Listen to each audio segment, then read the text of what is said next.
Le dossier de l'eau barre toujours la une de l'actualité. Plusieurs collectifs et avocats ont saisi la justice sur ce dossier. La dernière plainte a été déposée hier par l'Union régionale des consommateurs et l'association SOS Environnement au tribunal de grande instance de Pointe-à-Pitre. Approuvez-vous ces plaintes? C'est la question que vous a posée Linda Kayarsi. On écoute vos réponses. Je crois bien. Sinon, ça ne va pas arriver. Il faut toute la communauté, tout l'ensemble se mettre d'accord pour arriver à un point, pour finir avec ça. Parce que ça fait longtemps que ça dure. Je trouve que c'est une bonne chose parce que ça concerne tout le monde, aussi bien les actifs, non actifs, les jeunes. Enfin, c'est une île, c'est au niveau de l'île entière que c'est un problème, l'eau. Oui, je pense que parce qu'il y a trop de choses qui s'est passées, puis on n'est pas au courant. Il faut qu'on soit au courant pour voir vraiment, pour connaître vraiment les choses, quoi. Je pense que c'est une bonne initiative parce que nous sommes très en retard actuellement.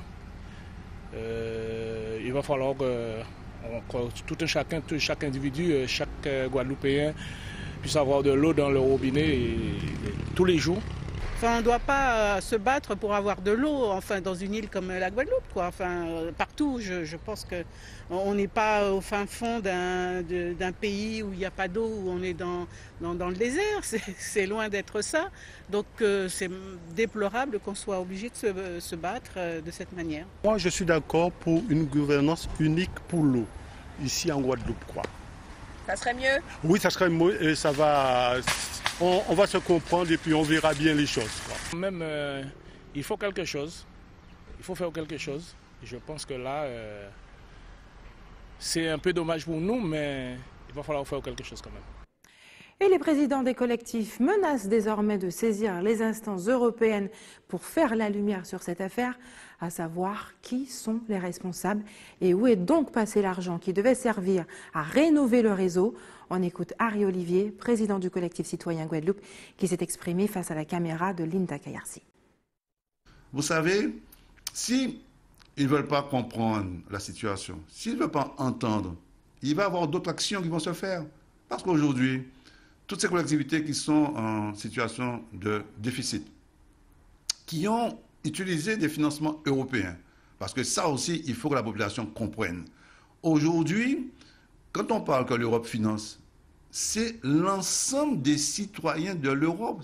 Ce sont les 28 pays qui constituent l'Europe qui financent. Ce qui veut dire n'importe quel citoyen européen pourrait porter plainte contre les élus et demander des gages et demander qu'avez-vous fait de l'argent qu'on vous a donné? Qu'avez-vous fait? Et donc aujourd'hui, nous sommes prêts aussi à dépasser les limites de la France. Si nos élus ne veulent pas entendre, on sera amené à porter le sujet au niveau de la communauté européenne, dans ces différentes commissions. Et parce que nous avons déjà demandé à l'État d'engager un audit judiciaire.